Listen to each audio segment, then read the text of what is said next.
Good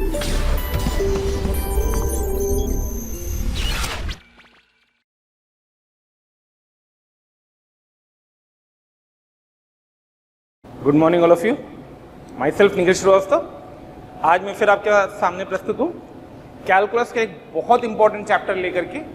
जिस chapter के बारे में बात कर रहा हूँ वो चैप्टर है डिफरेंशियल इक्वेशन। तो जैसा कि आपको दिख रहा है डिफरेंशियल इक्वेशन चैप्टर हम स्टार्ट करने जा रहे हैं। तो मेंस का ये क्रैश कोर्स है तो मैं मेंस के अकॉर्डिंग इसमें सिर्फ बात करूंगा आपसे। श्योर शॉर्ट चैप्टर है मेंस में, 110% मेंस में आएगा। ये कुछ भी हो जाए मेंस में इसका एक क्वेश्चन जरूर आता है।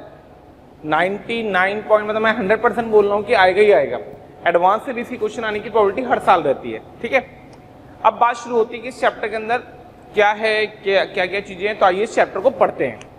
तो सबसे पहले अगर मैं इस चैप्टर की बात करता हूँ तो मैं पॉइंट नंबर 1 से अगर बात करना स्टार्ट कर रहा हूँ, पॉइंट नंबर 1 से अगर मैं बात करना स्टार्ट कर रहा हूँ तो पॉइंट नंबर 1 की हम बात करते हैं कि what is the definition of this particular article. What is the definition of differential equation. Differential equation की डेफिनेशन क्या कहती है कि डिफरेंशियल इक्वेशन क्या होता है। तो मैं आपको पता है कि अपन लिखे विखेंगे नहीं, तो आप सुनते जाएं ध्यान से। मैं एग्जांपल यहां देता जाऊंगा। The equation containing, I will repeat, the equation containing dependent variable. Dependent variable का मतलब होता है the equation containing dependent variable. Dependent variable का मतलब है कि हम बात कर रहे हैं किसकी,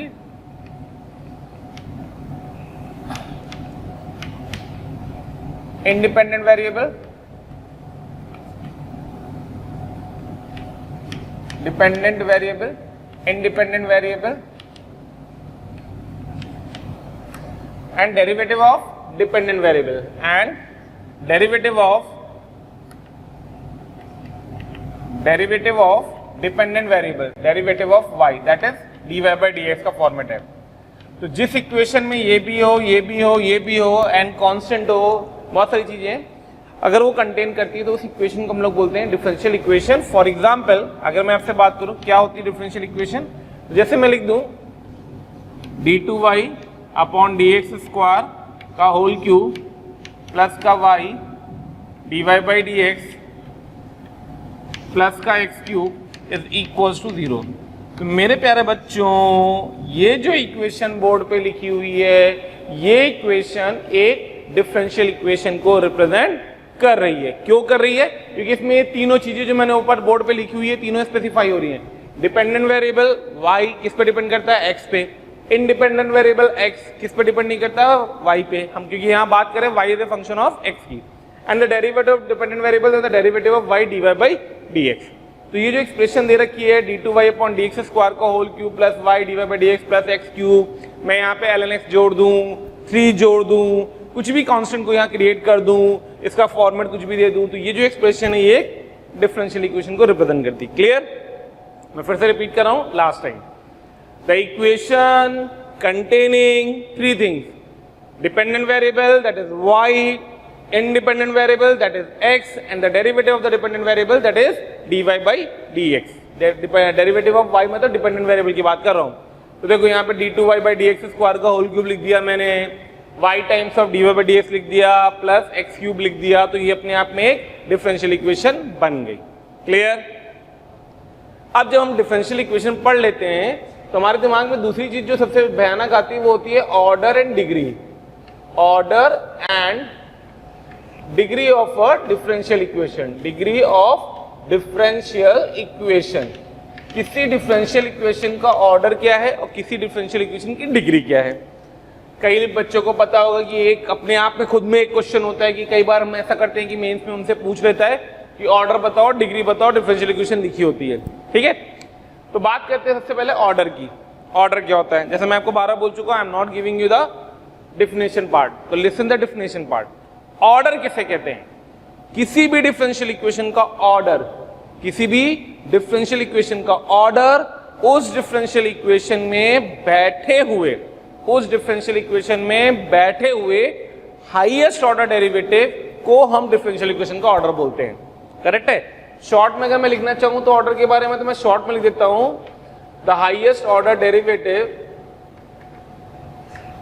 the highest order derivative present in the highest order derivative present in differential equation. किसी भी डिफरेंशियल इक्वेशन में जो भी हाईएस्ट ऑर्डर डेरिवेटिव प्रेजेंट होगा, जो भी हाईएस्ट ऑर्डर डेरिवेटिव प्रेजेंट होगा उसको हम बोलते हैं ऑर्डर ऑफ डिफरेंशियल इक्वेशन। सामने बोर्ड पे मैंने डिफरेंशियल इक्वेशन लिख रखी है, तो आइए उसी के बारे में बात कर लेते हैं। What is the order of this differential equation? तो हाईएस्ट ऑर्डर ये है फर्स्ट ऑर्डर डेरिवेटिव, ये है सेकंड ऑर्डर डेरिवेटिव, तो हाईएस्ट ऑर्डर क्या है? Second order. तो ऑर्डर क्या आ गया इसका? 2। ऑर्डर क्या आ गया इसका? 2। क्लियर? तो ऑर्डर किसे कहते हैं? The highest order derivative present in a differential equation is known as its order. अब बात आती है व्हाट इज द डिग्री। तो सेकंड चीज आती है व्हाट इज द डिग्री। तो अगर मुझसे वो डिग्री के बारे में बात करते हैं कि डिग्री क्या होती है ये बताइए, तो डिग्री थोड़ा सा ट्रिकी है as compare to order. Degree थोड़ा सा ट्रिकी है बेटा। डिग्री में क्या हो रहा है ध्यान से देखना। डिग्री कहती है किसी भी डिफरेंशियल इक्वेशन की डिग्री तब डिफाइंड होगी, हिंदी में सुन लो अंग्रेजी में लिख दूंगा, किसी भी डिफरेंशियल इक्वेशन की डिग्री तब डिफाइंड होती है जब वो डिफरेंशियल इक्वेशन डेरिवेटिव के फॉर्म में पॉलिनोमियल के रूप में हो। वो डिफरेंशियल इक्वेशन डेरिवेटिव के फॉर्म में पॉलिनोमियल के रूप में रिप्रेजेंट हो। तो अगर रिप्रेजेंट है, जैसे कि सामने जो है ये डी बाई डी एक्स पे पॉलिनोमियल है, कोई दिक्कत नहीं है। अगर ये पॉलिनोमियल के फॉर्म में एक्सप्रेस है, अगर ये पॉलिनोमियल के फॉर्म में एक्सप्रेस है, तो जो हाईएस्ट ऑर्डर की डिग्री होती है, तो जो हाईएस्ट ऑर्डर की पावर होती है, तो जो हाईएस्ट ऑर्डर की इंडेक्स होती है, उसे हम बोलते हैं डिग्री। अब पॉलिनोमियल वाला जो दर्द आया होगा उसको समझना। एक एग्जांपल मैं यहाँ पे और ले ले रहा हूँ, ठीक है। तो अगर मैंने लिखा dy by d x plus e की power d2y by d x square plus का ln of x equals to 0। तो पहला क्वेश्चन तुम्हारा ये, is it a differential equation? बिल्कुल है। क्यों? क्योंकि डेरिवेटिव प्रेजेंट है, एक्स वेरिएबल रिप्रेजेंट है, डिपेंडेंट वेरिएबल का डेरिवेटिव प्रेजेंट है, इंडिपेंडेंट वेरिएबल प्रेजेंट है एंड सो ऑन। क्या इसका ऑर्डर डिफाइंड होगा? बिल्कुल डिफाइंड होगा। करेक्ट है। कितना आएगा ऑर्डर? जो हाईएस्ट ऑर्डर डेरिवेटिव बैठा है वो यहाँ बैठा हुआ है। करेक्ट है। तो इसको हम लोग लिखेंगे, इसका ऑर्डर कितना आएगा? 2 आएगा। अब बात आती है डिग्री की, ठीक है। अभी मैं डिफिनेशन दे रहा हूं, पहले समझ लो। तो डिग्री क्या कहता है? डिग्री हमसे ये कहता है कि, फिर से मैं सुनना, अगर हम डिफरेंशियल इक्वेशन की डिग्री निकालना चाहते हैं, अगर हम डिफरेंशियल इक्वेशन की डिग्री निकालना चाहते हैं, तो डिफरेंशियल इक्वेशन की डिग्री हम तभी निकाल पाएंगे जब डिफरेंशियल इक्वेशन डेरिवेटिव के फॉर्म में एक पॉलिनोमियल का रूप ले रही हो। डेरिवेटिव के फॉर्म में एक पॉलिनोमियल का रूप ले रही है, डेरिवेटिव के फॉर्म में एक पॉलिनोमियल का रूप नहीं ले रही है। पॉलिनोमियल से क्या मतलब है वो समझ लेना, कई बच्चों को शायद वो भी ना पता हो। बेटा अगर मैं x cube plus x square plus 1 लिखूंगा तो ये एक पॉलिनोमियल इक्वेशन है। लेकिन अगर मैं इसी को लिख दूं एक्स क्यूब प्लस ई की पावर एक्स प्लस 1, तो क्या आप बोल सकते हो कि ये पॉलिनोमियल है? तो ये पॉलिनोमियल रूप था, करेक्ट है, लेकिन ये पॉलिनोमियल रूप नहीं है। वही पिक्चर में यहाँ पे समझाना चाह रहा हूँ। जो यहाँ पे एक्स चल रहा है वहां पे हम d y by d x चला रहे हैं, या d2y upon D x square चला रहे हैं। करेक्ट है। तो किसी भी डिफरेंशियल इक्वेशन को, अगर हम किसी भी डिफरेंशियल इक्वेशन के रूप को अगर हम पॉलिनोमियल ऑफ डेरिवेटिव में रिप्रेजेंट कर पा रहे हैं, पॉलिनोमियल ऑफ डेरिवेटिव में रिप्रेजेंट कर पा रहे हैं, तभी हम उसकी डिग्री डिफाइन कर सकते हैं। ठीक है। तो यहां से अगर मैं पूछूंगा what is the degree of this, तो आपका आंसर आएगा जो पॉलिनोमियल फॉर्म में हाईएस्ट ऑर्डर डेरिवेटिव प्रेजेंट था उसकी पावर। तो हाईएस्ट ऑर्डर डेरिवेटिव 2 था, उसकी पावर 3 थी, तो डिग्री 3 आ गई। यहां पे चलेंगे तो ऑर्डर 2 था, लेकिन ये पॉलिनोमियल का रूप नहीं है, तो इसकी डिग्री क्या होगी? Degree not defined. मुझे लगता है कि मेरी बात अच्छे से आपको क्लियर होगी। तो डिग्री कब डिफाइंड होगी? जब डिफरेंशियल इक्वेशन डेरिवेटिव के पॉलिनोमियल के रूप में लिखा होगा। तो वही मैं यहां लिखने जा रहा हूं कि इफ डिफरेंशियल इक्वेशन expressed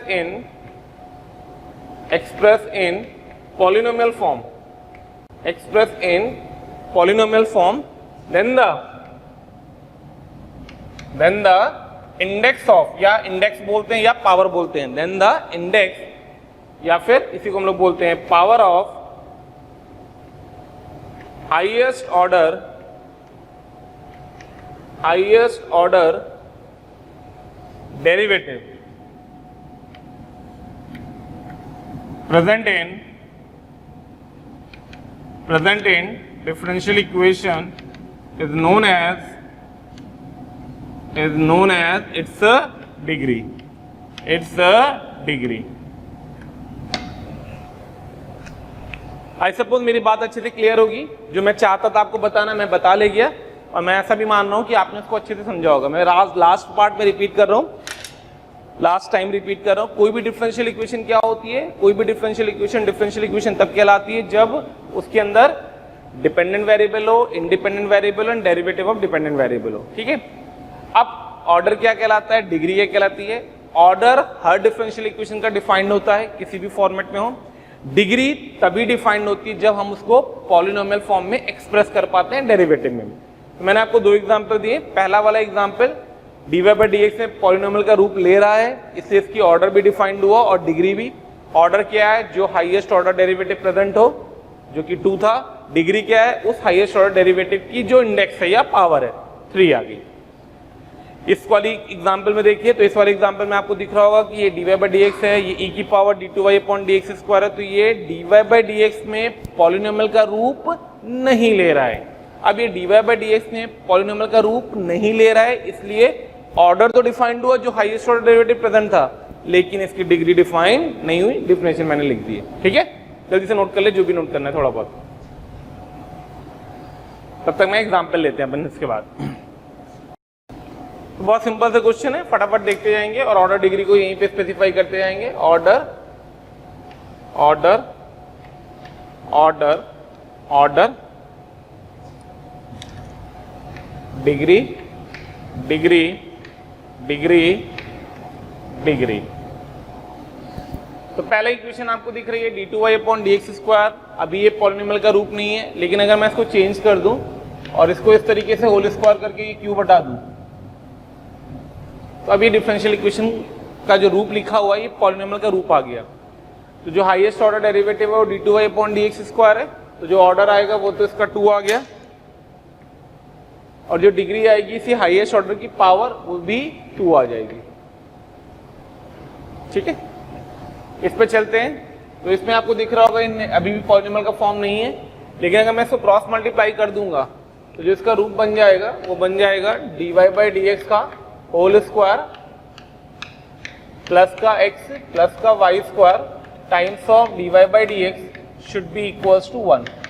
मेरे प्यारे बच्चों, बहुत प्यार से समझना, ये अपने आप में एक सिंपल सा क्वेश्चन है मेंस के लिए, कहीं दिक्कत नहीं आनी चाहिए। ये पॉलिनोमियल का रूप नहीं ले रहा है, पॉलिनोमियल का रूप नहीं ले रहा है क्योंकि 1/k में बैठा हुआ है। लेकिन अगर मैं इसको पॉलिनोमियल के रूप में कन्वर्ट कर सकता हूं तो मैं इसकी डिग्री और ऑर्डर दोनों डिफाइन कर सकता हूं।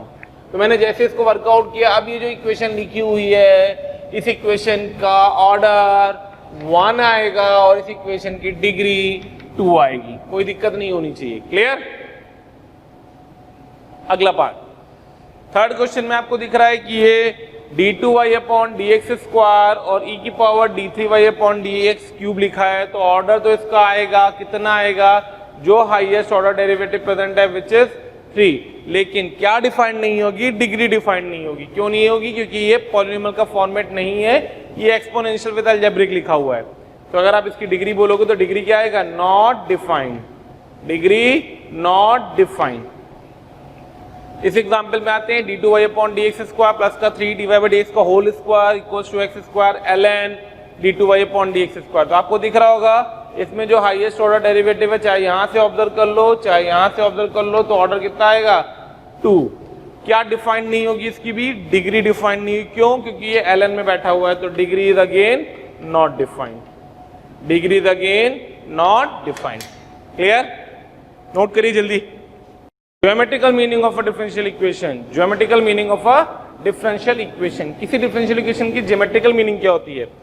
तो हर डिफरेंशियल इक्वेशन, मेरे प्यारे बच्चों, हर डिफरेंशियल इक्वेशन ज्योमेट्रिकली हमेशा कोई ना कोई फैमिली ऑफ कर्व जरूर रिप्रेजेंट करती है। कैसे करती है? आइए देखिए। फॉर एग्जांपल, करेक्ट है, अगर अपने पास लिखा है dy/dx is equals to y/x,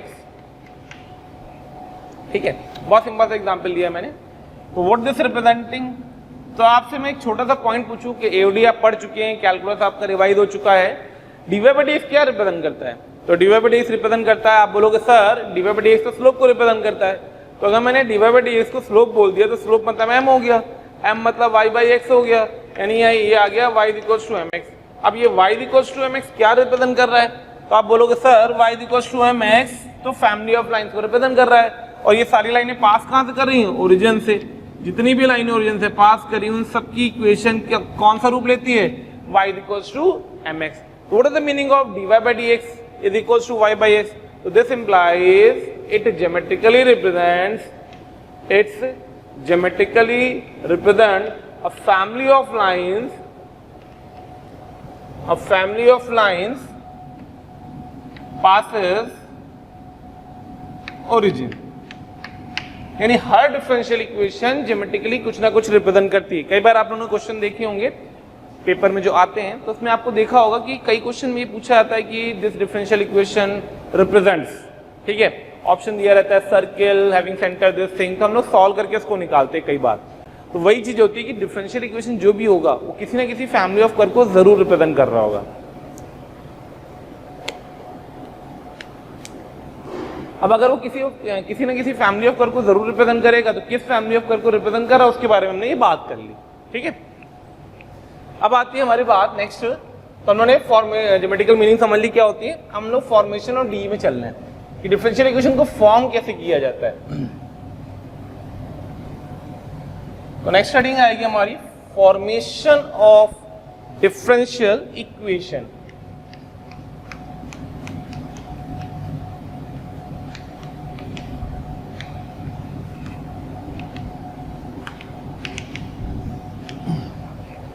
formation of differential equation. जब हमें किसी डिफरेंशियल इक्वेशन को फॉर्म करना होता है तो होता है क्या, उसके अंदर कुछ आर्बिट्री कांस्टेंट प्रेजेंट होते हैं। ये आर्बिट्री कांस्टेंट टर्म क्या होता है, आइए मैं आपको एक एग्जांपल के थ्रू समझाता हूं इसको।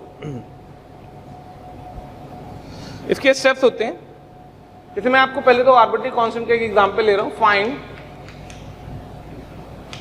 नंबर ऑफ, फिर मैं फॉर्मेशन पे चल रहा हूं, फाइंड नंबर ऑफ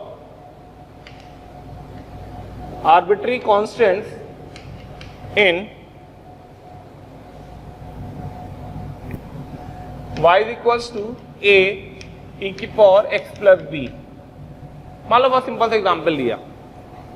अच्छा मेरे प्यारे बच्चों, जब आप इसको देख रहे हो तो आपको लग रहा होगा सर इसके अंदर तो दो कांस्टेंट है, एक तो a है दूसरा b है, लग रहा होगा ना? नहीं, आर्बिट्री कांस्टेंट वो नहीं होते जो दिखते हैं। आर्बिट्री कांस्टेंट वो होते हैं जो सिंप्लीफाई करने के बाद दिखते हैं। सिंपल सी कहानी, आर्बिट्री कांस्टेंट वो कांस्टेंट नहीं है जो इक्वेशन में दिख रहे हैं। आर्बिट्री कांस्टेंट वो कांस्टेंट है जो इक्वेशन को सिंप्लीफाई करने के बाद दिखते हैं। क्या मतलब है, आइए समझते हैं। तो अगर मैं इसको थोड़ा सा सिंप्लीफाई करता तो बेटा मैं इसको ऐसे लिख सकता था, a e की पावर x इंटू e की पावर b। आप बोलोगे sir y is equals to, ये a और e की पावर b तो मैंने एक साथ लिख दिया और e की पावर इसको मैंने बाहर रख दिया। अभी जो a इंटू e की पावर b लिखा हुआ है, तो अगर मैं आपसे यहाँ से पूछूं तो आप इमीडिएटली बड़े आराम से बोल दो सर ये तो अपने आप में कांस्टेंट है, तो मैं इसको लैम्डा से रिप्लेस कर देता हूँ। करेक्ट है? तो जो ये इक्वेशन गिवन इक्वेशन थी, इसके अंदर जो कांस्टेंट आपको दिख रहे थे वो दो थे, वो दोनों आर्बिट्री कांस्टेंट नहीं थे। आर्बिट्री कांस्टेंट क्या होते हैं? The number of constant which is present in a equation after simplifying the given equation. तो कितने आर्बिट्री कांस्टेंट आएंगे? एक आएगा, वन आर्बिट्री कांस्टेंट। शॉर्ट में लिख रहा हूं एसी, ठीक है, एसी मतलब आर्बिट्री कांस्टेंट। एक और एग्जांपल देखते हैं। पहले आर्बिट्री कांस्टेंट समझ लो, फिर मैं आपको बताता हूं फॉर्मेशन में क्या करा जाता है। मान लो एक और आपको इक्वेशन दे रखी थी, सेम क्वेश्चन है। मान लो इसका फर्स्ट पार्ट ये कर देता हूं मैं, सेकंड पार्ट यहां ले रहा हूं। Find number of arbitrary constant present in the equation y is equals to a sin x plus b plus m cos x plus d। ठीक है? ठीक है भाई, आपने इसको सोचा तो आपने बोला सर 1 2 3 और 4 कितने कांस्टेंट दिख रहे हैं? तो आप बोलोगे सर 4 कांस्टेंट। मैंने आपसे पूछा कितने कांस्टेंट दिख रहे हैं? तो आप बोलोगे सर 4 कांस्टेंट, पर 4 कांस्टेंट तो नहीं है इसके अंदर। कितने कांस्टेंट है इसके अंदर वो चेक करना था। हमने इसको थोड़ा सा सोचना शुरू किया। आपको पता था अगर मैं इसको ओपन करूंगा तो ये बनेगा sin x cos b plus cos x sin b, ठीक है। ऐसे यहां पे आओगे तो m times of cos x cos d minus sin x sin d। अब मैं आपसे बोलूंगा मेरे प्यारे बच्चों sin x के कोएफिशिएंट कलेक्ट करो, तो आप बोलोगे a cos b minus m sin d times of sin x। जहां जहां sin x उसको अंडरलाइन कर दिया मैंने और जहां जहां cos x था उसको टिक कर दिया मैंने। तो इसी तरीके से मैं आपसे बोलूंगा cos x के बताओ, तो आप बोलोगे a sin b plus m cos d times of cos x। अब ये जो एक्सप्रेशन है और ये जो एक्सप्रेशन है, a भी कांस्टेंट है, cos b भी कांस्टेंट है, m भी कांस्टेंट है, sin d भी कांस्टेंट है, तो जब मैं इसको एलिमिनेट करूंगा तो अपने पास आएगा y equals to lambda 1 sin x plus lambda 2 cos x। क्यों? क्योंकि ये जो जितने बवाला था, ये बवाला इस बवाला को उठा करके अपने बाला बना दिया। ये जो मसाला था इस मसाला को मैंने बाला बाला कर दिया, मसाला बाला, करेक्ट है। तो यहां से अगर मैं आपसे पूछूंगा how many arbitrary constant present, तो आपका आंसर कितना आएगा 2, एक लैम्डा 1 और एक लैम्डा 2, तो 2 आर्बिट्ररी कांस्टेंट। ऑल्टरनेटिव करंट नहीं लिखा है, इसी का मतलब आर्बिट्ररी कांस्टेंट है। कंफर्टेबल? तो ये हो गई बात आर्बिट्ररी कांस्टेंट की। अब बात आती है कि what is the meaning of formation of differential equation. इसको समझना और सोचना। किसी डिफरेंशियल इक्वेशन के अंदर, किसी भी डिफरेंशियल इक्वेशन के अंदर जितने, किसी भी डिफरेंशियल इक्वेशन के अंदर जितने भी आर्बिट्ररी कांस्टेंट प्रेजेंट होते हैं ना, उतनी बार हम उस डिफरेंशियल इक्वेशन को डिफरेंशिएट कर सकते हैं। ये पहला स्टेप है कि एलिमिनेट। फॉर्मेशन के अंदर क्या क्या आ रहा है, तो फॉर्मेशन के अंदर step for formation, step for formation.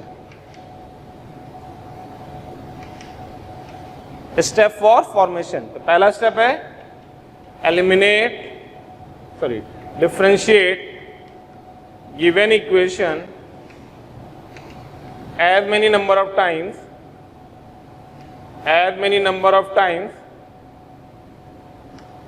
as many arbitrary constants present in given equation.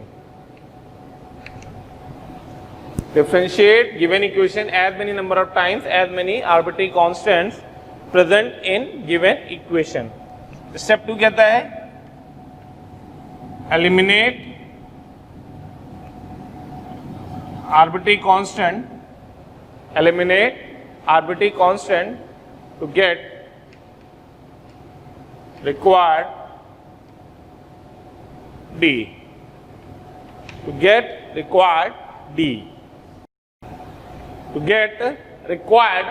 D. जैसे ये था, चलिए सामने दो बैठे हुए इसी को समझिएगा। कितने आर्बिट्ररी कांस्टेंट थे? एक, तो डिफरेंशिएट कर दो, तो d y by d x is equals to lambda e की पावर एक्स। और एलिमिनेट आर्बिट्ररी कांस्टेंट, क्या हमारे पास लैम्डा अभी भी बैठा हुआ है? इस लैम्डा को हटाने के लिए यहाँ उठा करके रख दो, यानी कि जो डिफरेंशियल इक्वेशन आ गई वो आ गई d y by d x equals to y, यानी dy by dx is equals to y is representing family of curves y is equals to lambda e की पावर x। ये डिफरेंशियल इक्वेशन ये family of curve दे रहा है। Family of curve को differentiate करके हम लोग डिफरेंशियल इक्वेशन बनाते हैं। तो ये डिफरेंशियल इक्वेशन कहां से आई? इस फैमिली ऑफ कर्व से। तो यानी मैं पूछूंगा कि dy by dx is equals to y किसको रिप्रेजेंट कर रहा है? तो फैमिली ऑफ एक्सपोनेंशियल कर रहा है। ऐसे यहां पे अगर चलना चाहोगे, मान लो इसी को देखो, तो अगर मैं इसको फॉर्म करना चाहता हूं इससे डिफरेंशियल इक्वेशन, तो देखो इससे कैसे डिफरेंशियल इक्वेशन फॉर्म होती है। क्वेश्चन तो भी ले रहा हूं, मान लो मैं इसको सॉल्व करना चाहूं। कितने आर्बिट्ररी कांस्टेंट प्रेजेंट हैं? 2। कौन कौन से? Lambda 1 lambda 2। तो बेटा मैं कितनी बार डिफरेंशिएट करने के लिए फ्री हूं? 2 बार। 2 बार डिफरेंशिएट कर देते हैं इसको। तो पहली बार डिफरेंशिएट किया, y डैश लगा देना, ठीक है। तो y डैश इक्वल्स टू आ गया lambda 1 cos x minus lambda 2 sin x। एक बार और डिफरेंशिएट कर दिया तो y डबल डैश आ गया। अच्छा, मैंने दो बार डिफरेंशिएट क्यों किया? मैं फ्री हूं। क्यों फ्री हूं?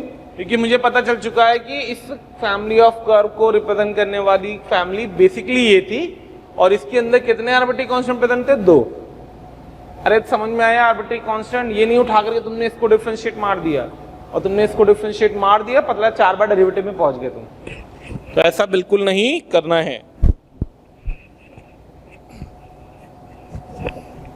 हाँ भाई, तो lambda 1 cos x minus lambda 2 sin x आया। एक बार और डिफरेंशिएट किया, एक बार हमने और डिफरेंशिएट किया तो बन गया माइनस का लैम्डा 1 sin x माइनस का लैम्डा 2 cos x, ठीक है। माइनस का लैम्डा 1 sin x माइनस का lambda 2 cos x, y dash equals to lambda 1 cos x lambda 2 sin x and y equals to lambda 1 sin x plus lambda 2 cos x। इस जो ये दो बार differentiate किया हमने, इसको दो बार डिफरेंशिएट करने के बावजूद हमें आर्बिट्ररी कांस्टेंट हमारे एलिमिनेट नहीं हुए, क्योंकि नेक्स्ट स्टेप वही है, एलिमिनेट द आर्बिट्ररी कांस्टेंट। तो हमें लैम्डा 1 sin x और लैम्डा 1 और लैम्डा 2 को एलिमिनेट करना था। तो आप क्या देख रहे हो, अगर मैं इसमें से एक माइनस को बाहर ले लूं तो ये प्लस आ जाएगा। अभी जो अंदर बैठा है ये वही बैठा हुआ है जो यहाँ लिखा हुआ था, ये दोनों सेम थे। तो इन दोनों इक्वेशन से मैंने इक्वेशन जनरेट कर दी, डिफरेंशियल इक्वेशन। तो आगे y इक्वल्स टू माइनस का और इसकी वैल्यू y थी, पुट कर दिया। यानी कि अगर मैं इसको थोड़ा सा डिफरेंशियल इक्वेशन का रूप देना चाहूँ तो ये लिखा है d2y upon dx square equals to minus का y। अब d2y upon dx square equals to minus y किसको रिप्रेजेंट कर रहा है? तो वो इस फैमिली ऑफ कर्व को रिप्रेजेंट कर रहा है। इस तरीके से हम डिफरेंशियल इक्वेशन को फॉर्म करते हैं। जितने आर्बिट्ररी कांस्टेंट प्रेजेंट थे, आर्बिट्ररी कांस्टेंट क्या था मैंने वो समझा दिया आपको। जितने आर्बिट्ररी कांस्टेंट प्रेजेंट थे उतने आर्बिट्ररी कांस्टेंट को एलिमिनेट करने के लिए हम जितने आर्बिट्ररी कांस्टेंट किसी भी डिफरेंशियल इक्वेशन में प्रेजेंट है उतनी बार उसको हम डिफरेंशिएट करने के लिए फ्री रहते हैं। यहाँ पे एक था तो एक बार किया, यहाँ पे 2 थे तो मैंने 2 बार डिफरेंशिएट किया, और फिर आर्बिट्ररी कांस्टेंट जो दिए थे उनको एलिमिनेट कर दिया। यहाँ से एक छोटा सा पॉइंट आता है, ध्यान देना। अगर मैं आपसे पूछूं what is the order and degree of this differential equation, तो आप फटाफट बताओगे सर ऑर्डर 2, सर डिग्री 1। इसका पूछूंगा सर ऑर्डर 1, डिग्री 1। कंफर्टेबल? तो जरा ध्यान से देखना जो मैं लिखने जा रहा हूं। इसका ऑर्डर 2 कहां से आया था? इस इक्वेशन से। कितने आर्बिट्ररी कांस्टेंट थे? 2। इसका ऑर्डर 1 कहां से आया? इससे। कितने आर्बिट्ररी कांस्टेंट थे? 1। यानी कि order of a D, simple सा चीज लिख रहा हूं, order of a D, order of a differential equation is same as number of, number है, number of arbitrary constant present in the given family of curves. बोल दो family of curves. किसी भी फैमिली ऑफ कर्व्स में जितने arbitrary constant present होंगे उतनी ही उससे बनने वाली, उस फैमिली ऑफ कर्व्स से को रिप्रेजेंट करने वाली जो डिफरेंशियल इक्वेशन बनेगी उसका ऑर्डर वही होगा जो उस फैमिली ऑफ कर्व में आर्बिट्ररी कांस्टेंट जितने प्रेजेंट होंगे। क्लियर है? मेरी बात समझ में आ गई? 2 आर्बिट्ररी कांस्टेंट थे, ऑर्डर 2 आया। 1 आर्बिट्ररी कांस्टेंट था, ऑर्डर 1 आया। नोट करिए फटाफट जो भी करना है। आगे बढ़ते हैं नेक्स्ट एग्जाम्पल देखते हैं कुछ फॉर्मेशन पे ही। भैया ये जो लाइन लिखी ना, circle touching x axes at origin and centre on y axes, उसकी वन ऑफ द फोटो ये बनेगी या फिर ये बनेगी। ऐसी खूब सारी फैमिलीज होगी, ऊपर भी जा सकती है वो, नीचे भी जा सकती है। सेंटर ऑन वाई एक्सेस तो मैंने मान लिया 0,r, क्योंकि ऑब्वियस सी बात है रेडियस r होगी। तो सर्किल की इक्वेशन लिख दी। सर्किल की इक्वेशन क्या आएगी बेटा? तो सर्किल की इक्वेशन आएगी, सर आप बोलोगे सर एक्स सेंटर 0, तो x माइनस 0 का whole square, y minus r का whole square equals to r square. ठीक है, बहुत शानदार बात। तो सर्किल आ गया, x square plus Y square minus 2yr equals to 0, r square cut गया। कितने आर्बिट्री कांस्टेंट हैं? Arbitrary constant other than the variables होते हैं। ठीक है, तो इस इक्वेशन में मैंने आपसे पूछा कितने आर्बिट्री कांस्टेंट, आप बोलोगे सर एक है, एक। मैं एक बार डिफरेंशिएट करने के लिए फ्री हूं, तो देखो उसको डिफरेंशिएट करने का तरीका होता है, आप इसको ऐसे पढ़ लेना।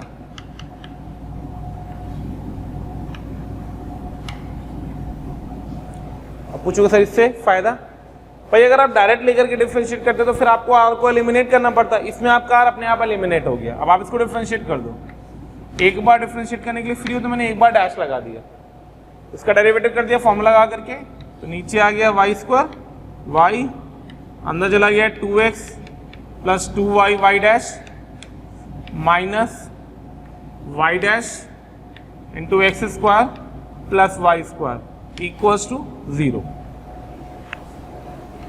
यहां से डिफरेंशियल कलेक्ट करोगे तो वाई डैश का कोफिशिएंट आ जाएगा 2y square minus y square minus x square plus का 2xy इक्वल्स टू 0। यानी y dash is equals to, तो वाई डैश का मतलब हो गया dy बाई डी एक्स, तो dy by d x is equals to minus का 2xy upon y square minus x square. हमारी ये डिफरेंशियल इक्वेशन बन के आ गई। अब जो डिफरेंशियल इक्वेशन फॉर्म कर ली तो मैं ऑर्डर डिग्री पूछूंगा आपसे, तो ऑर्डर कितना आएगा, तो आप बोलोगे सर ऑर्डर 1। मैं पूछूंगा डिग्री बता बेटा, तो आप बोलोगे सर डिग्री 1, क्योंकि ऑब्वियस सी बात है ऑर्डर तो यही बोल दिया था।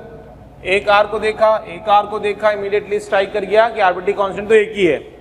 आर्बिट्री कांस्टेंट अगर एक है तो डिफरेंशियल इक्वेशन का ऑर्डर तो 1 आना था। बात किसकी करनी थी, सिर्फ डिग्री की मैंने मैनिपुलेट कर दी। Clear?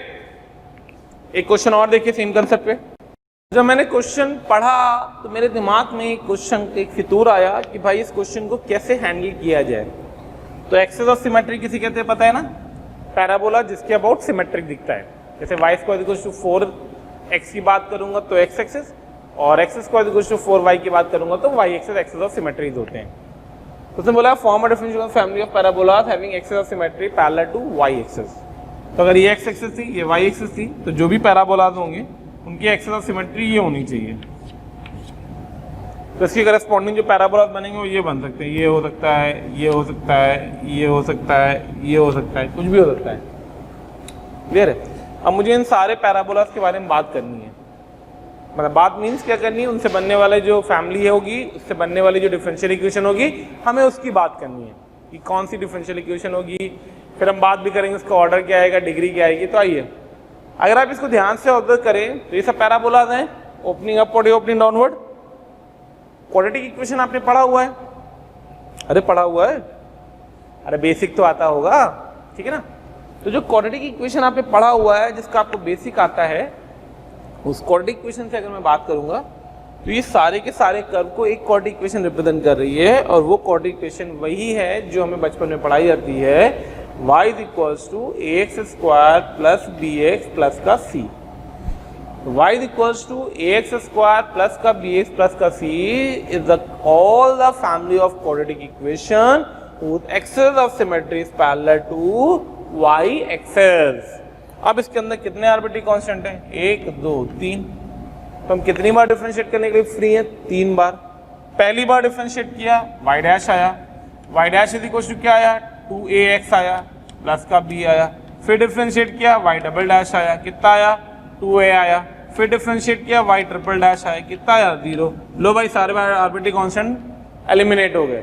y triple dash is equals to 0 is the family of curve, is the differential family of differential equation which is representing family of curves whose axis of families of parabolas whose axis of symmetry is parallel to what, y axis।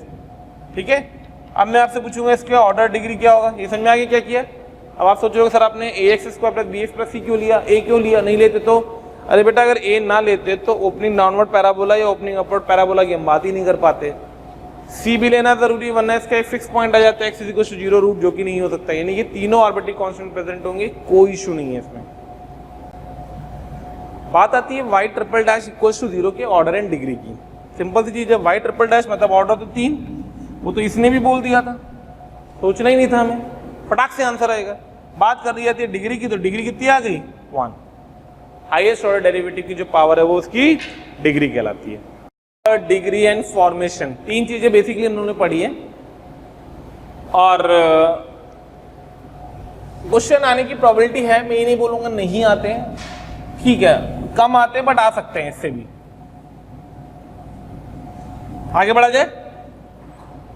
तो अब हम लोगों ने formation सीख लिया कि differential equation form कैसे करी जाती है। तो जब हमने फॉर्मेशन सीख लिया डिफरेंशियल इक्वेशन फॉर्म कैसे करी जाती है, तो अब हम बात करेंगे डिफरेंशियल इक्वेशन सॉल्व कैसे करी जाती है। Method of solving differential equations, method of solving differential equation.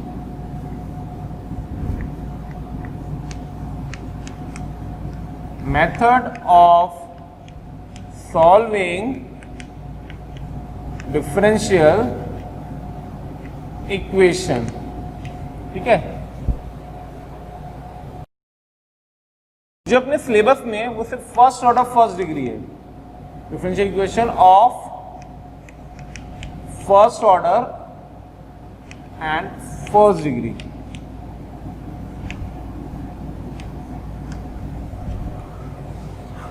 अगर हमसे बोलता है डिफरेंशियल इक्वेशन सॉल्व करो, अगर हमसे बोलता है डिफरेंशियल इक्वेशन सॉल्व करो, तो जो हम डिफरेंशियल इक्वेशन सॉल्व करते हैं वो सिर्फ first order and first degree की करते हैं। आई रिपीट, जो हम डिफरेंशियल इक्वेशन सॉल्व करते हैं वो सिर्फ first order and first degree करते हैं। कई बार आप लोगों ने देखा होगा कि सेकंड ऑर्डर डेरिवेटिव या डिग्री 2 की इक्वेशन हमसे पूछ लेते हैं फर्स्ट ऑर्डर में, लेकिन ऐसा होता नहीं है। वो जो डिग्री 2 की इक्वेशन होती है फर्स्ट ऑर्डर में, वो हम डिग्री 1 में कन्वर्ट कर सकते हैं। कैसे करते हैं क्वेश्चन में बताऊंगा मैं आपको। तो method of solving differential equation में क्या होता है, किस कौन कौन से मेथड्स होते हैं, बहुत सिंपल सा है। पहला तो जो मेथड 1 है हमारा, M1 लिख देता हूं उसको, उसका नाम होता है variable separable.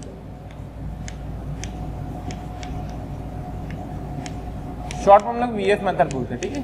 Variable separable short में से हम लोग VS मेथड बोलते हैं, ठीक है। कोई डिफरेंशियल इक्वेशन दे रखी है हमें, तो हम उसको वेरिएबल सेपरेबल से कैसे कर सकते हैं। तो उसके अंदर बहुत सारे टाइप्स होते हैं। टाइप 1 की बात कर लेते हैं, बहुत डिटेल में तो नहीं जाऊंगा।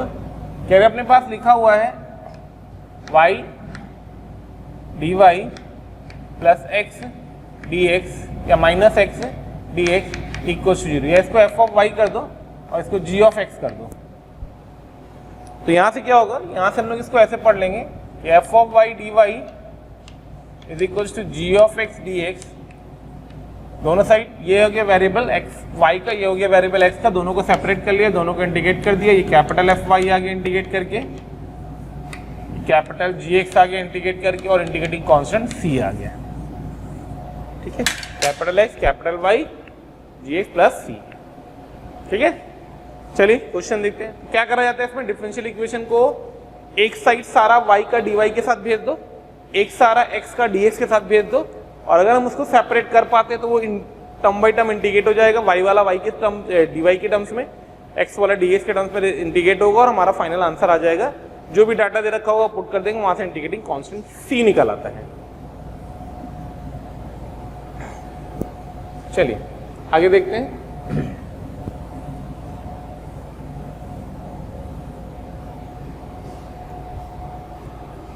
तो एक आध एग्जाम्पल ले लेते हैं। जैसे पहला क्वेश्चन बहुत सिंपल सा ले लेता हूं मैं, solve x times of y square plus 1 times of dx plus का y times of x square plus 1 dy equals to 0। Usually paper में आपको इसी टाइप के क्वेश्चन दिखते हैं। पेपर में आपको इसी टाइप का क्वेश्चन दिखेगा कि x times of y square plus 1 and फलाना दिमाग का लिखा होगा। बट पिछले 2 साल से जो जेईई मेन से क्वेश्चन पूछे हैं उसमें अंग्रेजी वाला पार्ट बहुत सजा के दिए, भी मैं क्वेश्चन कराऊंगा आपको। खैर अभी तो अपन सिंपल सी बात करते हैं।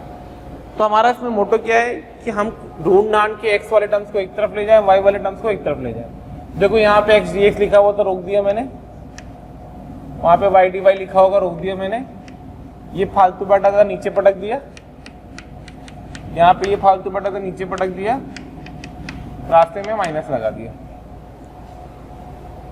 तो ये x का फंक्शन बन गया dx के साथ, ये y का फंक्शन बन गया dy के साथ, दोनों को टर्म बाय टर्म इंटीग्रेट कर दिया।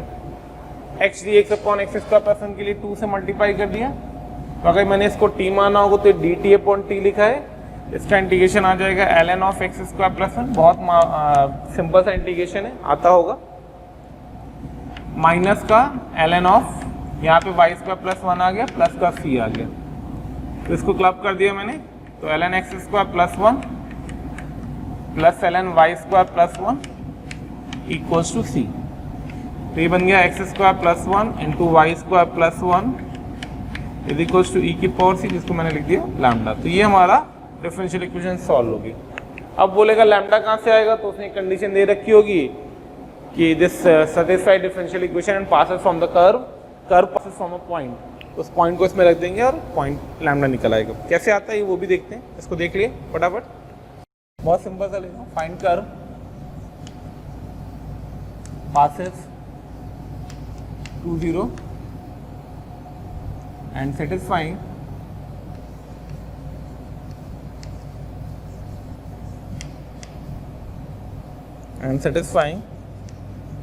y dy प्लस का 4x dx equals to 0, y dy plus का 4x dx इक्वल्स टू 0। ठीक है, क्या मतलब है, वेरिएबल सेपरेबल दिख रहा है आपको, क्योंकि y dy यहाँ बैठा हुआ है, माइनस 4x dx यहाँ बैठा हुआ है, दोनों को इंटीग्रेट कर दिया, वाई स्क्वायर बाई 2 आ गया, माइनस का 4 times of x square by 2 आ गया, प्लस का c आ गया, ये कट गया 2 आ गया, तो y square is equals to minus का 4 एक्स स्क्वायर प्लस 2c आ गया। कर पास कहाँ से कर रहा है, 2,0 से, 2,0 सेटिस्फाई कराया, 0 16 प्लस का 2c, c8 आ गया, कर का नाम आ गया y square is equals to 4 times of 4 minus x square. तो अगर मैं इसको एक साइड पे ले जाऊंगा तो क्या बनेगा, ये तो बन जाएगा y square plus 4x square is equals to 16 से डिवाइड कर दिया, तो एक्स स्क्वायर बाई 4 प्लस का y square by 16 is equals to 1 आ गया। कई बार ऐसा होता है कि इस कर्व का नाम बताओ, मैं ऑप्शन में दूंगा आपको, तो यहाँ से अगर मैं पूछूंगा इस कर्व का नाम बताओ तो आंसर आएगा एलिप्स। ठीक है, कैसा एलिप्स आएगा, वर्टिकल एलिप्स आएगा।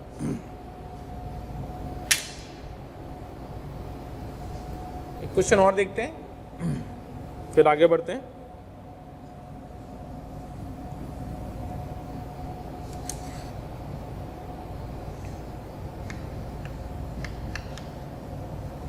Find curve not passes origin,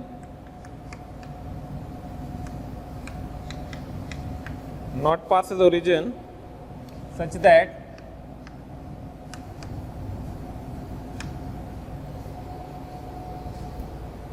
length of normal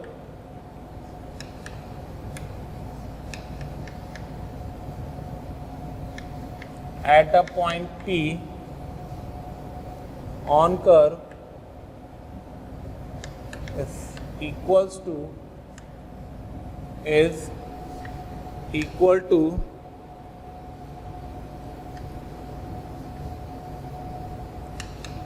radius vector of point P।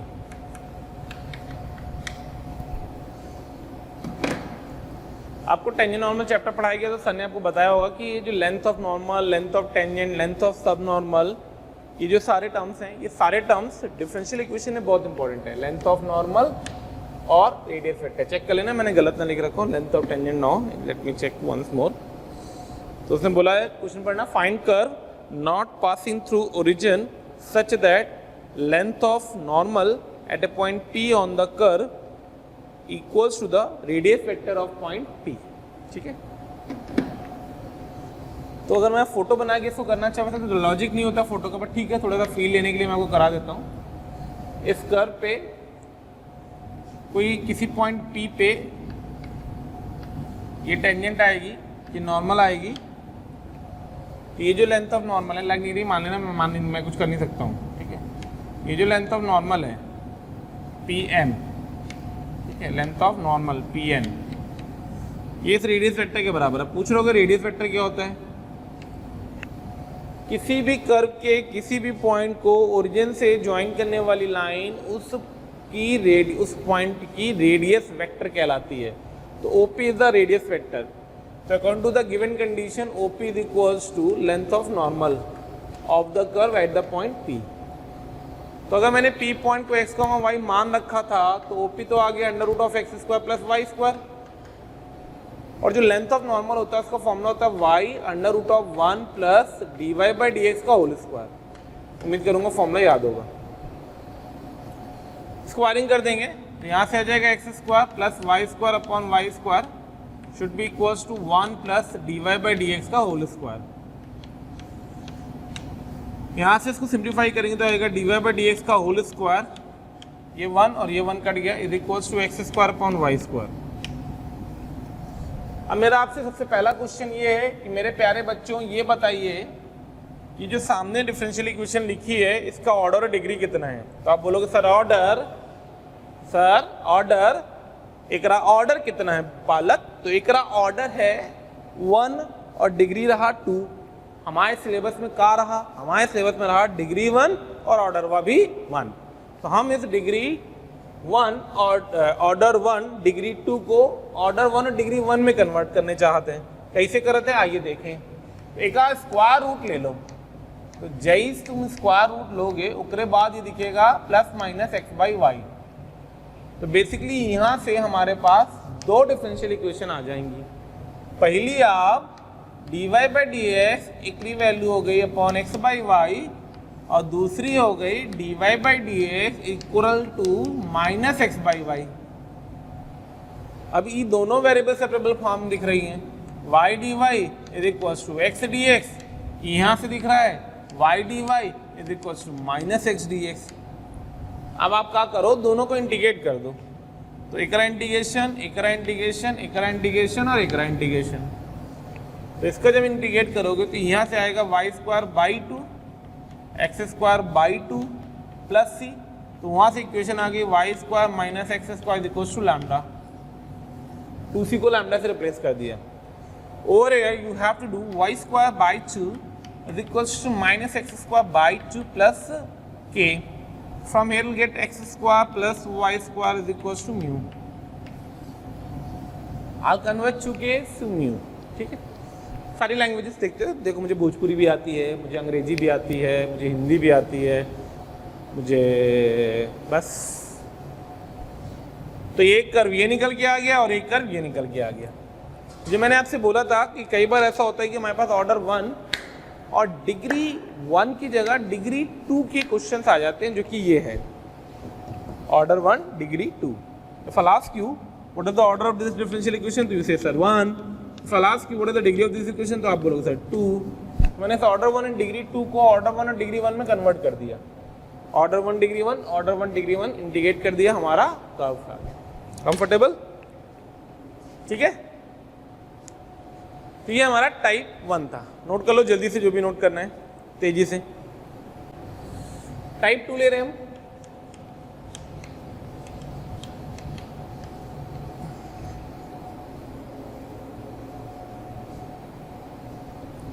अरे तो बहुत आसान है। Differential equation of the form, differential equation of the form dy by d x is equals to a1x plus b1y plus c1 upon a2x plus b2y plus c2। Correct है? a1x plus b1y, अच्छा नहीं, पहले अपन वाला format ले ले, simple वाला, ठीक है। Function of ax plus by plus c, ठीक है। तो इसके अंदर दो केस बनाते हैं अपन। केस 1 कि b 0 हो जाए। अगर b 0 हो गया तब तो सीधे आ गया dy by d x is equals to function of x। Correct. तो use type 1, use type 1। Case 2 में जाते हैं कि अगर बी नॉन जीरो हो जाए, तो बी अगर नॉन जीरो जाता है तो जो अंदर बैठा होता है ना a x plus b y plus c, इसको टी मान लो। बेटा ये इंटीग्रेशन में ऐसे करते हैं substitution method, the same is over here. तो यहाँ से क्या होगा आपके पास, यहाँ से आ जाएगा आपके पास a plus b d y by d x is equal to d t by d x. तो जो आपकी डिफरेंशियल इक्वेशन थी वो कन्वर्ट हो जाएगी d t by d x minus a into one by b is equal to f of t. एक side पे ले जाओ तो d t by d x is equal to a plus b times f of t. अब ये कौन सा format आ गया, वेरिएबल सेपरेबल टाइप 1। देख रहा ना, इसको नीचे डिवाइड कर देंगे, dx ऊपर ले जाएंगे, दोनों साइड इंटीग्रेट कर देंगे, हमारा आंसर आ जाएगा। आइए क्वेश्चन देखते हैं एक सिंपल सा।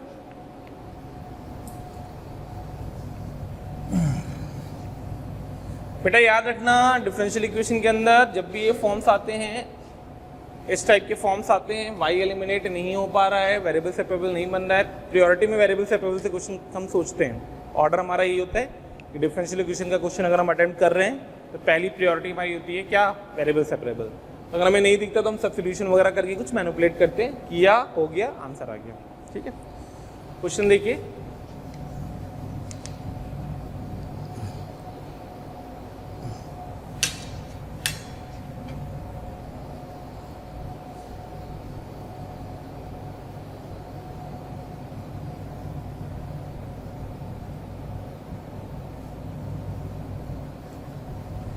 Solve d y by d x, बहुत सिंपल सा क्वेश्चन है। Sine of x plus y, sine of x plus y, sine of x plus y, कुछ नहीं करना है, सिंपल सा फंडा। एक्स प्लस वाई को टी माना क्योंकि दिख नहीं रहा है, सेपरेट होगा नहीं, वेरिएबल सेपरेबल का फॉर्मेट नहीं आ रहा है, तो d y by d x is equals to d t by d x minus 1 आ गया। बस ये मैं पहली और आखिरी बार कर दे रहा हूँ, मैं डायरेक्ट करूँगा क्योंकि आप लोगों ने इंटीग्रेशन में बहुत अच्छे से इसकी प्रैक्टिस करी होगी कि अगर मैंने इसको सब्स्टिट्यूशन माना है टी, तो इसके corresponding d y by d x को हम कैसे रिप्लेस कर सकते हैं d t by d x से। ये बन गया d t by d x minus 1 is equals to sine t, एक साइड पे ले जाओ तो d t is equals to d t by d x is equals to 1 plus sine t, तो आ जाएगा d t upon 1 plus sine T is equals to d x. दोनों side integrate कर दिया, जैसे दोनों साइड इंटीग्रेट कर दिया ये बन जाएगा 1 प्लस साइन टी, तो रैशनलाइज कर दो तो 1 minus sine t upon cos square t times of d t is equals to x plus c. Separate किया, सेक स्क्वायर टी मतलब 10t आ गया, minus sine t upon 10t into sec t आ गया is equals to x plus c कर दिया। 10t का मतलब है 10 ऑफ एक्स प्लस वाई आ गया, माइनस का sec of x plus y आ गया is equals to x plus c आ गया। तो ये हमारा आंसर आ गया। क्लियर, बहुत सिंपल सा कंसेप्ट था, समझ में भी आ गया होगा।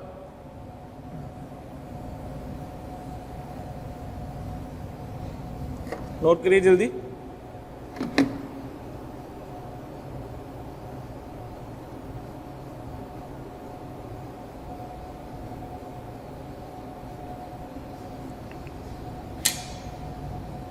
टाइप 3 में आते हैं, differential equation the form d y by d x is equals to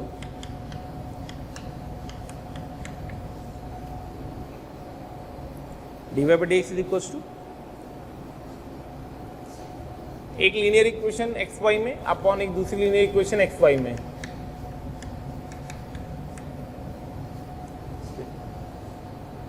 तो उसकी पहली कंडीशन है कि इफ अगर दोनों लाइनें पैरेलल थी, a1 upon a2 is equals to b1 upon b2, किसी भी एक को t मान लो, ऊपर वाली इक्वेशन को, तो पुट किसी भी एक को t मान लो, कोई दिक्कत नहीं आएगी इसमें। b1y plus c1 is equals to t and proceed, जैसे भी पीछे किया था।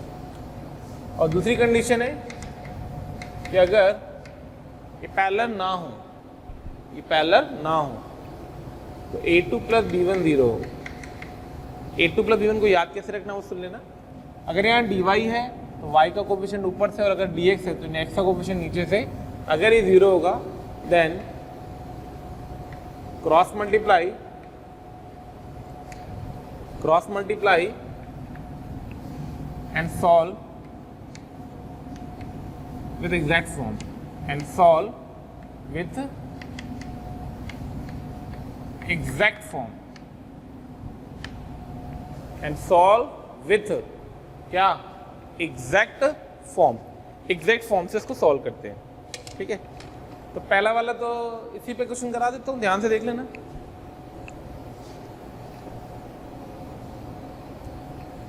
तो क्वेश्चन देखिए,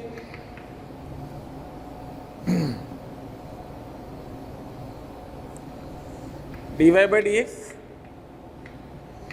is equals to x plus 2y plus 5 x minus 2y plus 5 upon 2x plus 3y minus 1। ठीक है, हमें इसे सॉल्व करना है। सॉल्व करें।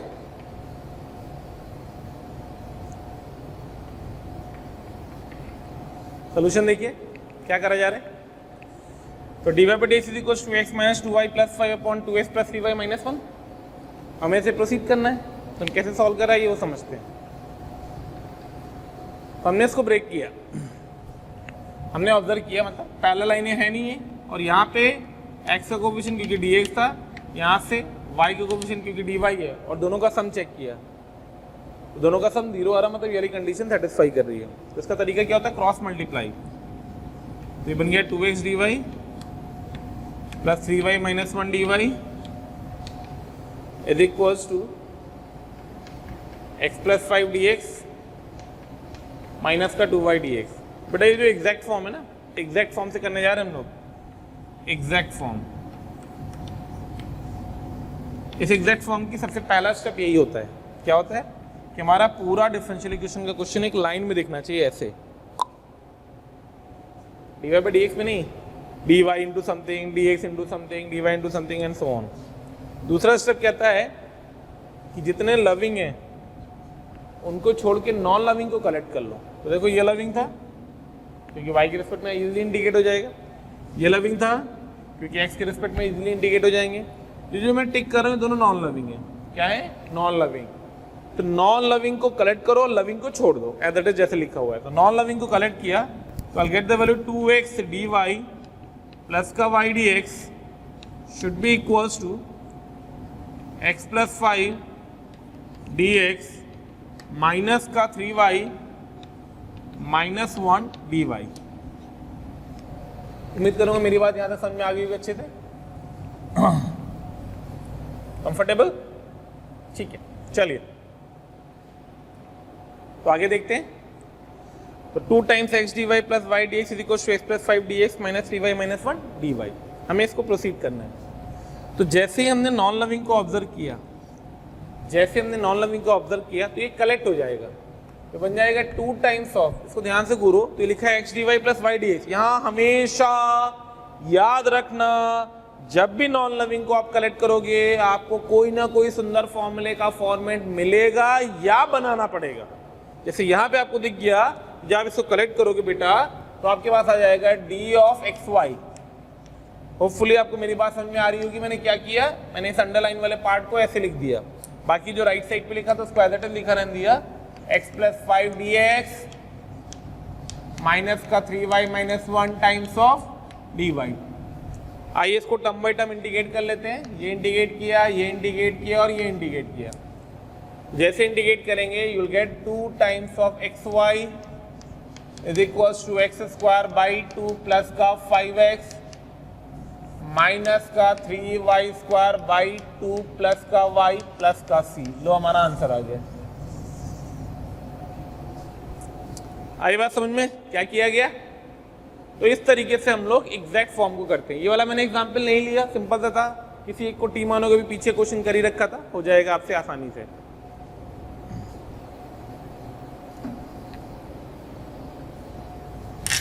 आगे बढ़ते हैं नेक्स्ट टाइप, टाइप 4।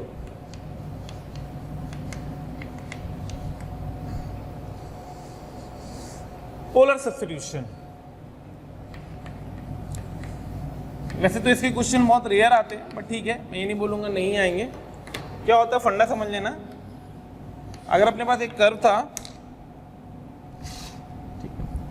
उस पर एक पॉइंट ले लिया इस तरीके से P पॉइंट, इस डिस्टेंस को मैंने R बोल दिया, इस एंगल को मैंने थीटा बोल दिया, और फिर कोऑर्डिनेट x, y लिख दिए। तो ज्योमेट्री लगाओगे अगर आप सिंपल सी, तो आपको दिख रहा होगा x इज इक्वल्स टू आप लिखोगे r cos थीटा, और y इज इक्वल्स टू लिखोगे आप r sin theta. x is equals to लिखोगे r cos थीटा, और y इज इक्वल्स टू लिखोगे आप r sin थीटा। दोनों की स्क्वायरिंग करके ऐड करोगे तो एक रिलेशन तो आ जाएगा x square plus Y square equals to r square, और दोनों को डिवाइड करोगे तो tan theta is equals to आ जाएगा y बाई एक्स। इसको डिफरेंशिएट करोगे टर्म बाई टर्म, उसके बाद एक डिफरेंशियल इक्वेशन बनेगी 2x dx 2y dy 2r dr, 2 cut गया तो x dx प्लस का y dy is equals to r dr। x dx plus का y dy is equals to r dr। और ऐसे आप उस साइड जाएंगे तो अगर आप उस साइड डिफरेंशिएट करोगे will get the value x dy minus y dx upon x square is equals to sec square theta d theta. Sec square theta d theta times x square, इसको ऊपर ले जाएंगे, इक्वेशन बन जाएगी x dy minus y dx is equals to x square की value यहाँ से यहाँ रख दो, ये वाली वैल्यू उठा करके यहाँ रख दो, क्रॉस मल्टीप्लाई कर दो तो सेक स्क्वायर थीटा कट गया आर स्क्वायर डी थीटा। तो x d x plus y d y r d r होता है, x d y minus y d x plus is equals to r square d theta होता है। ये दो result आते हैं पोलर सब्स्टिट्यूशन से। अब पोलर सब्स्टिट्यूशन कब और कैसे स्ट्राइक करता है, क्या करा जाता है, आइए उसको एक एग्जाम्पल से समझते हैं कि पोलर सब्स्टिट्यूशन स्ट्राइक कैसे करेगा। कहां से हम सोचे कि पोलर सब्स्टिट्यूशन हमारा आ रहा है।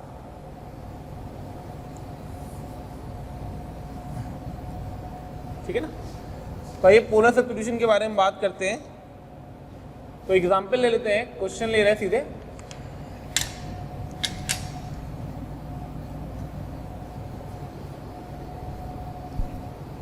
क्वेश्चन कहता है solve x cube d x plus y x square dy is equals to y dx minus x dy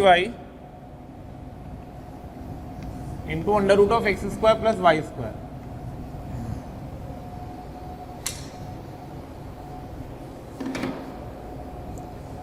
ठीक है, तो इसको हम लोग दो मेथड से करते हैं। मेथड 1,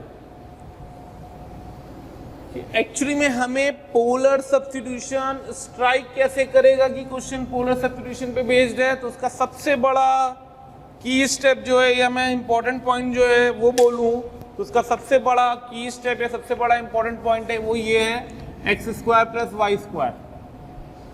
क्या under root of x square plus Y square is the key step for this particular question. हम x square plus Y square को कैसे इंटरप्रेट कर रहे हैं।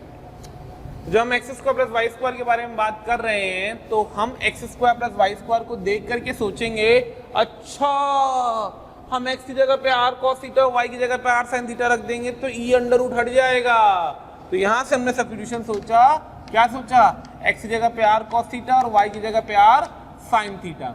तो ये जो एक्सप्रेशन थी इसमें से एक्स स्क्वायर बाहर निकालो, पहले तो सजाओ, तो बनेगा एक्स डी एक्स प्लस का वाई डी वाई, फिर ये बनेगा y dx माइनस का x dy, और फिर ये बनेगा under root of x square plus Y square. अब जब आप ये सब्स्टिट्यूशन करोगे तो देखो ये वाला स्टेप ये बैठा हुआ है, और ये वाला step y dx minus x dy, check कर लेना गलत ना हुआ कहीं। वो ये बैठा हुआ है, दोनों को उठा के चिपका दो। तो x की जगह पे बैठ गया r square cos square theta, x d x plus y d y की जगह बैठ गया r square d r sorry, y d x की जगह पे बैठ गया माइनस का आर स्क्वायर डी थीटा, और x square plus Y square की जगह पे आ गया आर, क्योंकि एक्स की जगह पे आर कॉस थीटा, वाई की जगह पे आर साइन थीटा। तो आर स्क्वायर आर और आर स्क्वायर तो कैंसिल आउट हो गया। तो ये बन गया क्या, d r is equal to minus sec square theta d theta. देखो सिंपल सा वेरिएबल सेपरेबल में क्वेश्चन कन्वर्ट हो गया बाय सब्स्टिट्यूशन, वरना आप सोचते रहते, सजाते रहते, दिमाग चलाते रहते। दोनों साइड इंटीग्रेट कर दिया, जैसे दोनों साइड इंटीग्रेट कर दिया d r is equal to minus sec square theta d theta. तो डी आर का इंटीग्रेशन आर आ गया, सेक स्क्वायर थीटा का इंटीग्रेशन टेन थीटा हो गया, प्लस का सी आ गया, आर की वैल्यू हो गई under root of x square plus Y square, tan theta की वैल्यू हो गई वाई बाई एक्स प्लस का सी। तो आपका आंसर आ गया under root of x square plus Y square is equal to minus का वाई बाई एक्स प्लस का सी। फिर से रिपीट करूं, समझ में आ गया? सिंपल है वैसे तो।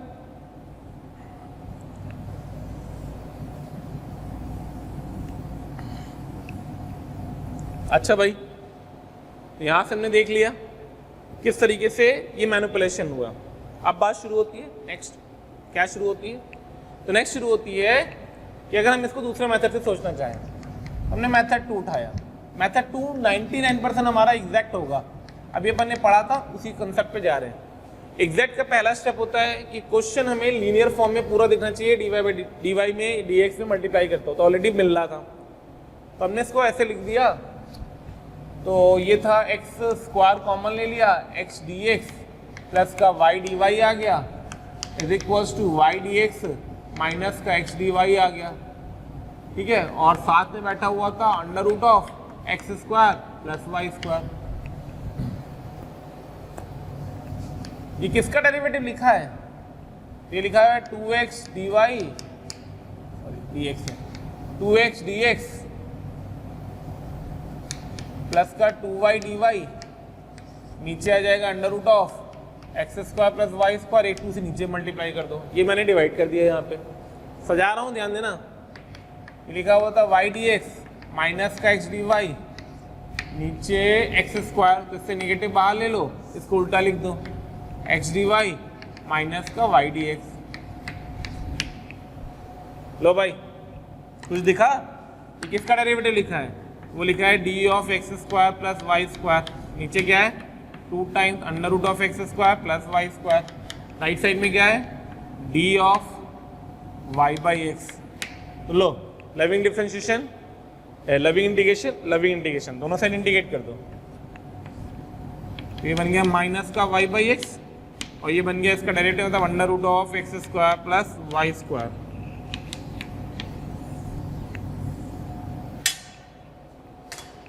तो ये हम लोगों ने वेरिएबल सेपरेबल को कंप्लीट कर लिया। अब कुछ क्वेश्चन है जे मेन से रिलेटेड, वो बिल्कुल लास्ट में लेंगे सारे क्वेश्चन अपन, फिर आप थॉट प्रोसेस सोचते आइएगा कि पिछले साल के क्वेश्चन को हम कैसे हैंडल करते हैं। अभी तो हम पहले फॉर्मेट पूरा कवर कर लेते हैं, ठीक है।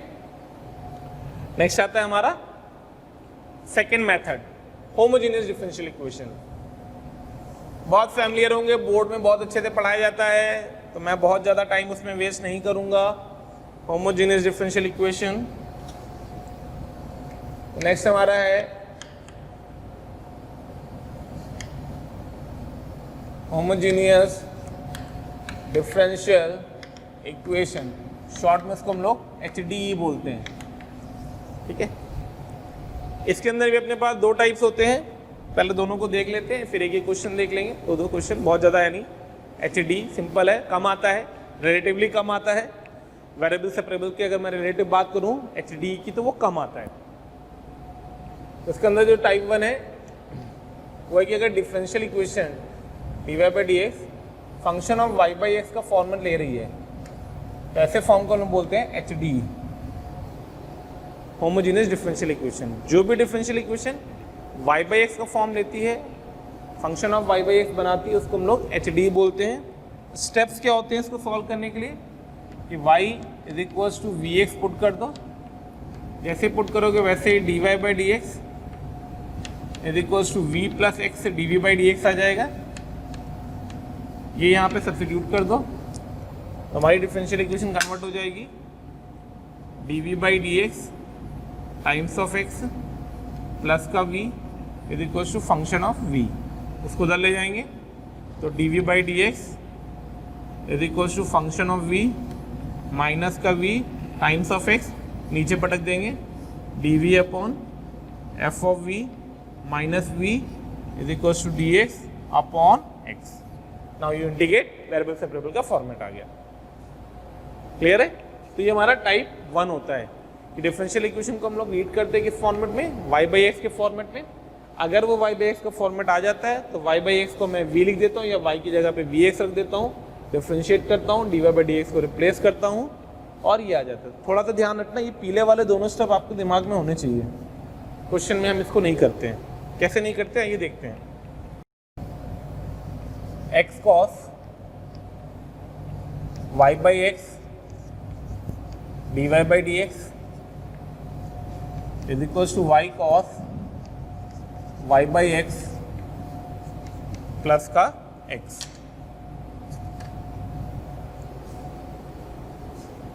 ठीक है,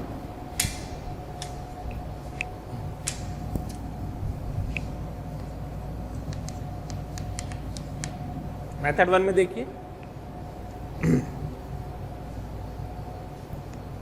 क्या करा जा रहा है। तो पहले तो हमने इसका d y by d x को एक तरफ रखा, बाकी सबको एक तरफ लेके चले गए। तो d y by d x इससे डिवाइड कर दिया, वाई बाई एक्स आ गया प्लस का sec of y by x आ गया। अगर आप ध्यान से ऑब्जर्व करेंगे तो function of y by x आ गया, मतलब ये एच डी का रूप आ गया। जैसा मैंने आपसे अभी बोला कि अगर एच डी का रूप मिल जाता है तो ये दो स्टेप नहीं लिखे जाते, सीधे यहाँ लिखा जाता है।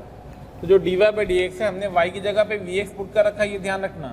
तो जो d y by d x उसका नाम आ गया v plus x d v by d x is equals to v plus sec v. V से वी कट गया, कॉस वी डी वी आ गया, कॉस वी डी वी आ गया is equals to d x by x आ गया। Check कर लेना गलत ना हुआ। ठीक है, इंडिकेट कर दिया, साइन वी आ गया is equals to l n x आ गया प्लस का सी आ गया। वी का मतलब हो गया y by x is equals to sine inverse l n x plus c. Curve का नाम आ गया y by x is equals to sine inverse l x plus सी।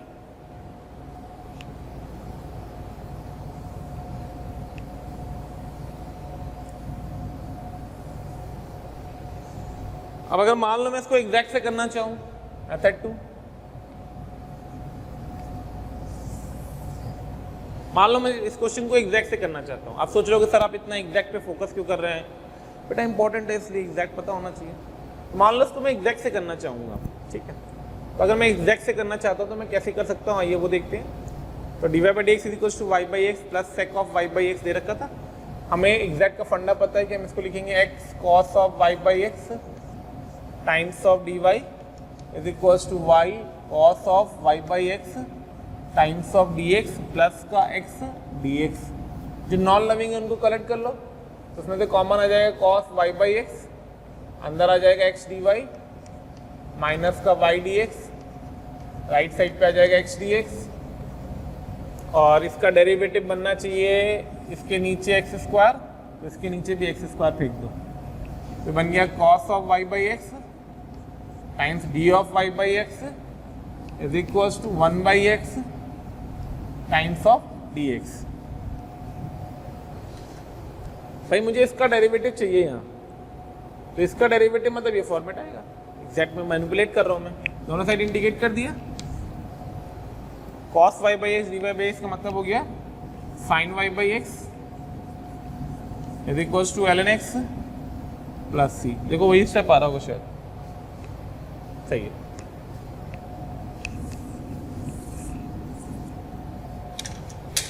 ठीक है, आगे बढ़ते हैं, टाइप 2 देखते हैं। मैं इसको इंट्रोड्यूस कर दे रहा हूं आज के लेक्चर में। अगले लेक्चर में हम लोग इसी पे क्वेश्चन लेते हुए आगे बढ़ेंगे। टाइप 2 वैसे तो बकवास ही चीज है, बट ठीक है, मतलब पता होना चाहिए, मैं ये बोलूंगा नहीं पता होना चाहिए। इसको ध्यान देते ना बेटा, ये एग्जैक्ट मेथड जो है ना, एग्जैक्ट मेथड 2 में जो हम लोग एग्जैक्ट फॉर्म का यूज कर रहे हैं, एग्जैक्ट से करा है मैंने इसको। ये अपने आप में खुद में एक मेथड है एग्जैक्ट, उसके लिए कोई दीन धर्म की जरूरत नहीं होती, मैनिपुलेट करो आंसर आ जाता है। ठीक है, कई बार आया भी हुआ है IIT में। तो इसका जो टाइप 2 है अपने पास HD का, वो क्या कहता है कि अगर डिफरेंशियल इक्वेशन का ये रूप दे रखा है, dy by dx is equals to a1x plus b1y plus c1 upon a2x plus b2y plus c2 and a1 upon a2 not equals to b1 upon b2 and a2 plus b1 not equals to 0। ठीक है, होता क्या है बेटा, ये दो लाइनें हैं, सिंपल सा फंडा समझोगे तो दो लाइनें हैं। अब ये दो लाइनें अगर ओरिजिन से पास नहीं कर रही तो हम होमोजेनियस फॉर्म नहीं दे पाएंगे। होमोजेनियस फॉर्म का क्या मतलब होता है, थोड़ा सा ज्योमेट्रिकली भी समझ लेना कि अगर हमने dy by dx is equal to function of y by x लिखा है, function of y by x लिखा है, तो बेसिकली हम यहाँ जो बात कर रहे हैं उन सारे कर्व की बात कर रहे हैं जो ओरिजिन से पास कर रहे हैं। तो all the homogeneous of curve passing from origin, तभी ये फॉर्मेट आता है उसका, क्योंकि 0 0 का टर्म ही नहीं जनरेट होगा। यहाँ पे क्या हो रहा है कि 0 0 का टर्म जनरेट करने के लिए ये लाइनें दो हैं, ना इधर पैरेलल और ना ही एग्जैक्ट फॉर्म ले रही हैं। तो अगर ये एग्जैक्ट फॉर्म में नहीं ले रही है, पैरेलल भी नहीं, मतलब ये इंटरसेक्टिंग लाइन है। अब इसके इस वाले पॉइंट को मुझे ओरिजिन पे शिफ्ट करा जाता है, ये पॉइंट P है। ठीक है, शिफ्टिंग ऑफ ओरिजिन का लॉजिक लगता है बेसिकली। तो क्या हो रहा है वो समझ लेना। मान लीजिए point of intersection alpha comma beta था, मान लीजिए point of intersection alpha comma beta था, तो बेसिकली हम शिफ्टिंग ऑफ ओरिजिन में क्या करना चाहते हैं, हम शिफ्टिंग ऑफ ओरिजिन में स्मॉल x को लिखेंगे कैपिटल X प्लस अल्फा और स्मॉल y को लिखेंगे, हाँ ठीक है, कैपिटल Y प्लस बीटा। अब इससे क्या एडवांटेज है, एक्स वाई के रिस्पेक्ट में ये पॉइंट अल्फा कॉमा बीटा है और capital X axis shifting of origin पढ़ रखा है, शिफ्टिंग ऑफ ओरिजिन पढ़ रखा है, शिफ्टिंग ऑफ ओरिजिन पढ़ रखा है। ये कैपिटल X है, ये कैपिटल Y है, ये स्मॉल x है, ये स्मॉल y है। तो अगर कैपिटल X से कैपिटल Y के रिस्पेक्ट में बात करेंगे तो ये 0 0 है और स्मॉल x से स्मॉल y के रिस्पेक्ट में बात करेंगे तो ये अल्फा बीटा है। तो आपको क्या करना है, आप स्मॉल x को इससे रिप्लेस करो, स्मॉल y से इसको रिप्लेस करो। तो जैसे आप करोगे तो ये जो इक्वेशन थी ये बन जाएगी d of capital Y upon d of capital X is equals to a1 capital X plus b1 capital Y upon a2 capital X plus b2 capital Y, और जो बाकी टर्म बचेगा वो बनेगा a1 alpha plus b1 beta plus c1, नीचे आएगा plus का a2 alpha plus b2 beta plus c2, और ये वाला टर्म और ये वाला टर्म 0 हो जाए क्योंकि अल्फा बीटा इसका पॉइंट ऑफ इंटरसेक्शन है, दोनों को सेटिस्फाई करेगा। तो यहाँ से ये फॉर्मेट आ गया। तो इस फॉर्मेट को हमने capital d y upon capital d x लिखा which is equals to a1 plus b1 capital Y by x आ गया upon a2 plus b2 capital Y by x आ गया। अभी HD का फॉर्मेट आ गया, तो इसको उसी रूप में प्रोसीड कर लेना जिस रूप में अपन ने पिछला वाला किया था कि Y बाई एक्स को किससे रिप्लेस करना है, T से एंड मैनिपुलेट करना है। ठीक है, एक छोटा सा एग्जाम्पल मैं डायरेक्ट करा देता हूँ, नॉट इम्पॉर्टेंट, कहीं से भी ध्यान दे लेना, बहुत रेयरेस्ट चांस है कि इसका क्वेश्चन आपको मिले, बट क्योंकि ये चैप्टर में है, आर्टिकल है, इसलिए मैं इसका क्वेश्चन आपको करा दे रहा हूँ। बट याद रखना ये ज़रूरी नहीं है कि मिले आपको, तो मैं इसको थोड़ा सा फास्ट कराऊंगा, ध्यान देना। तो अपने पास एक ही क्वेश्चन मेरे पास होगा भी शायद, तो dy by d x should be equals to 2x minus y plus 1 upon 6x minus 5y plus 4। तो ये जो दो लाइनें थी, इन दो लाइनों का ये जो पॉइंट ऑफ इंटरसेक्शन P था, इस P की कोऑर्डिनेट निकाल लेना, इन दोनों को सॉल्व करके वो आ जाएगा माइनस 1/4 1/2, माइनस 1/4 1/2, जो कि हमारा किसको रिप्रेजेंट करता है, अल्फा बीटा को। अब इसके बाद क्या करा जाता है वो सीखो। आपने अल्फा बीटा निकाल लिया, पॉइंट ऑफ इंटरसेक्शन, अब चुपचाप सीधे सीधे इस स्मॉल को कैपिटल से रिप्लेस कर दो। फंडा याद रखना, small x is equals to capital X minus 1/4, small y is equals to capital Y plus 1/2, correct है। तो dy by d x should be equals to आ जाएगा 2 capital X minus capital Y upon 6 capital X minus 5 capital Y। Capital y capital x को alpha x y में convert करेंगे बाद में, ठीक है। तो ये बन गया d capital Y upon d capital x is equal to 2 minus y by x upon 6 minus 5 y by x. H D का रूप आ गया, मैनिपुलेट कर लेना है, इसके बाद तो आप कर लोगे, मैं छोड़ रहा हूँ, ठीक है। वाई बाई एक्स को टी मानना, मैनिपुलेट करना, वाई एक्स आएगा, उस वाई एक्स को स्मॉल एक्स स्मॉल वाई में कन्वर्ट कर लेना, ठीक है। तो आज का लेक्चर हम लोग यहीं पे ख़त्म करते हैं। नेक्स्ट लेक्चर में मैं इसी के आगे पहले इलस्ट्रेशंस लूँगा जेईई मेंस की कुछ, उसके बाद अपना सिर्फ एक फॉर्मूला बचा है वो linear differential equation. Next lecture में आपको लीनियर डिफरेंशियल इक्वेशन कवर कराऊंगा। बहुत अच्छे से जाके इसको रिवाइज कर लेना। एक क्वेश्चन श्योर आएगा, मैं बार बार बोल रहा हूँ, वेरिएबल सेपरेबल से ज़्यादा प्रोबेबिलिटी है as compare to HD, but अभी मैंने एचडी में क्वेश्चन कम कराए, कल मैं और क्वेश्चन कराऊंगा। इसको अच्छे से रिवाइज करिए। Thank you so much.